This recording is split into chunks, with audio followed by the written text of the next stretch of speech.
At 9:55, you can follow the James Bond story. You're watching ITV. It's news time. Crash wreckage cleared as new safety investigation is ordered. Jubilation as England make the Euro 2000 football playoffs. And disappointment at another World Cup battering by the All Blacks.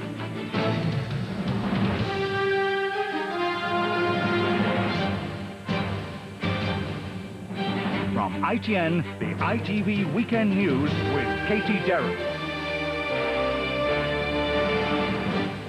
Good evening. The operation to lift the devastated carriages from the scene of the Paddington rail disaster began today as the government ordered a new safety review of Britain's rail network. Police have revealed that at least 70 people are now believed to have been killed in the crash. Helen Wright reports. Tonight, work at the crash site has been halted. Darkness makes it impossible for the difficult, delicate search of the track and carriages to go on. Earlier today, the first of the wrecked carriages was lifted clear of the lines. Its front sliced off, the inside of the Thames train was exposed. Seats where commuters once sat still intact, a tangled mass of cables hanging below. Once the carriages were moved, police crawling on their knees began a fingertip search of the ground underneath, photographing then collecting any evidence they found. Behind the scaffold, pathologists also began to search through the burnt-out carriage H, lying in a cradle to conduct their examination, the conditions the most difficult they've faced. It's very warm in there. There's not a great deal of room. They are wearing helmets with lamps fitted to the helmets, like miners' helmets, so they actually see what's going on. The Home Secretary today praised the efforts of the emergency teams who will resume their work tomorrow. And while their investigations continue, prayers will be said in a service just a few hundred yards from the crash site. Congregations across the country are likely to join in those prayers, paying their respects to those who lost their lives in this crash. Helen Wright, ITN, Ladbroke Grove. The new safety review will look at Railtrack's role in managing the safety of the network. It was ordered by Deputy Prime Minister John Prescott after an emergency meeting at Downing Street this morning. Here's Adrian Britton. Tony Blair said he wanted direct talks with rail regulators and safety officials in the wake of the Paddington crash. In the Cabinet Room, his deputy John Prescott announced a hit squad of inspectors would be dispatched immediately to examine Railtrack safety procedures. Emerging from number 10, Mr. Prescott said his decision was based on a report from the Health and Safety Commission. I'm extremely concerned about some of its conclusions, so I have asked the Health and Safety Commission to appoint a number of independent experts to investigate these concerns. As well as wanting to be updated on the progress of the crash investigation, Tony Blair has also been discussing long-term plans to improve safety on Britain's rail network. This signal outside Manchester is one of 22 in the country where, according to the Health and Safety Executive, train drivers overshoot red lights. Today, Railtrack accepted an inspection of safety was needed. This Ladbroke Grove incident has brought it sharply into focus. We're not satisfied with it, we can't be satisfied with it, and we'll do all we can now to improve safety even further. Former train driver Peter Mooring, who was a friend of the Great Western driver who died, says they both raised fears about signalling outside Paddington. I complained, and all you got from the train crew leaders was, you know the road, you're conversant with the road, you do your job. And today it emerged some carriages on the Great Western train were welded together from salvaged parts from the Southall train crash. The coaches passed safety tests, but unions are appalled at what they see as a cost-cutting measure. Adrian Britton, ITN. The Ulster Unionist leader David Trimble reassured his party today that he would not desert its no guns, no government policy on the Northern Ireland peace process. Earlier, President Clinton apologised for controversial remarks he made about Northern Ireland's politicians. John Irvine reports. Given that the political process is in trouble, members of the Ulster Unionist Party were surprised both at President Clinton's timing and his choice of words. He likened Northern Ireland's feuding politicians to two alcoholics whom he'd tried to help. And every time they make an agreement to do it, they're like a couple of drunks walking out of the bar for the last time. When they get to the swinging door, they turn right around and go back in and say, I just can't quite get there. Unionists say the comments were ill-judged. World leaders are supposed to be helpful to the process. Well, I think on this occasion he's failed, and failed fairly miserably. On the wider issue, the Ulster Unionist leader told his party that he would only share power with Republicans when the IRA decommissioned some weapons. His message on that was uncompromising. The position of the Ulster Unionist Party is and will remain a simple little phrase, you've heard it before today: no guns, no government. There is still no sign of the political deadlock in Northern Ireland being broken. These are frustrating times for everyone involved in the peace process, a fact perhaps borne out by President Clinton's remarks. John Irvine, ITN, Enniskillen. The giant Millennium wheel in London finally got a little way off the ground today. After one day, the wheel had been raised by 32 degrees, and there were none of the technical problems that plagued last month's operation. The organisers say they'll carry on tomorrow and insist it will be ready in time. Football, and England have a lot to thank Sweden for tonight. The Swedes beat Poland 2-0, ensuring that England finish second in their group with another chance to qualify for the Euro 2000 Championships. Here's Andrew Simmons. Cheers for Sweden from hopeful England fans watching television sets right across the country. In Stockholm, only Swedish goals would do if Kevin Keegan's team was to win a reprieve.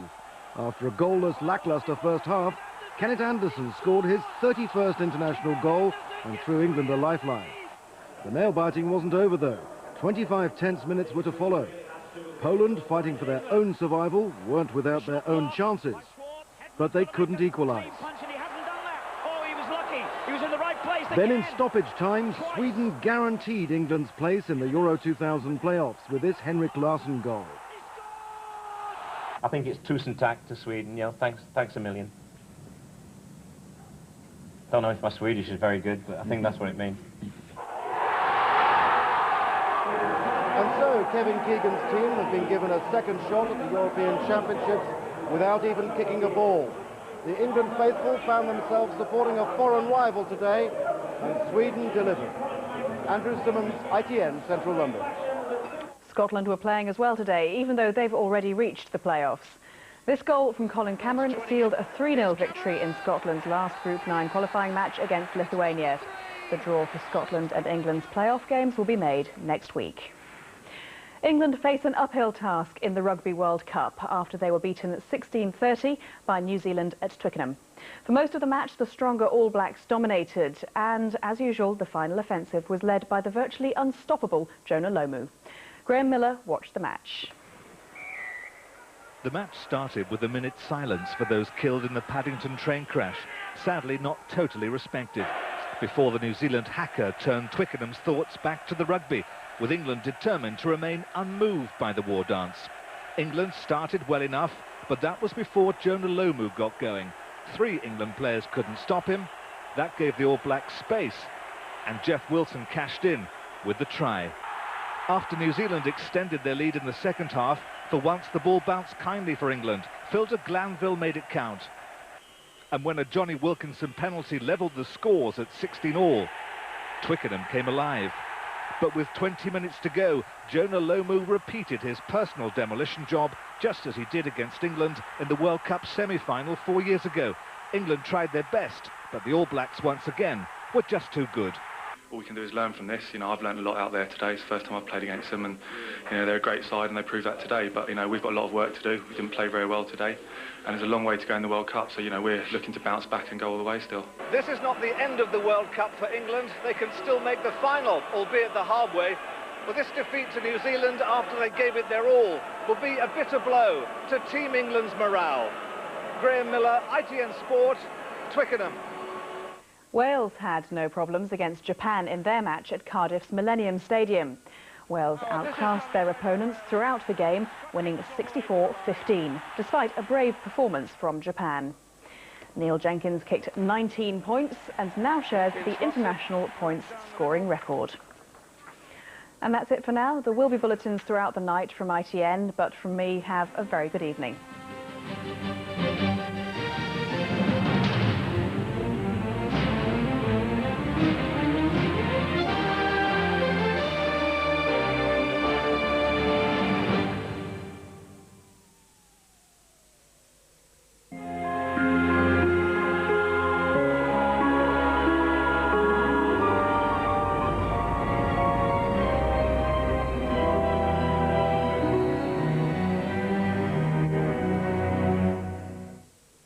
Good evening. Well, today was very mild, but that's the best you can say for it. It was also very grey for most of us. Look at the satellite picture. Britain almost lost beneath the cloud there. But a big change coming our way through tomorrow and into Monday too. A weather front moving in from the north and west is going to bring clearer skies for most of us. Much fresher weather too, with some sunshine and just a few showers across northwestern parts of Britain. But it's not going to happen just overnight. It's going to take most of tomorrow, I think, before that brighter weather begins to edge down from the northwest. That means tonight's going to be overcast again and very, very mild. Patchy drizzle possible almost anywhere, but later in the night, as the weather front creeps closer by, there'll be outbreaks of rain into the far north and west. That's where it'll be to start the day tomorrow, so western parts of Scotland and Northern Ireland will be grey tomorrow morning with outbreaks of rain and drizzle. The south and east staying dry for most of the day with some sunny spells developing. The weather front coming a little further south and east into northwestern parts of England and perhaps North Wales by the end of the afternoon.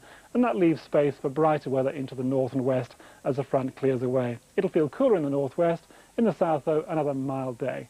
Good night. Power Gen. Power, whatever the weather. What have you done with your life? 10,000 British children desperately need homes, and you could be the answer to their prayers. You've never considered it, but you'd be amazed at how well you fit the picture. Challenge what your future holds. All of us can make a difference.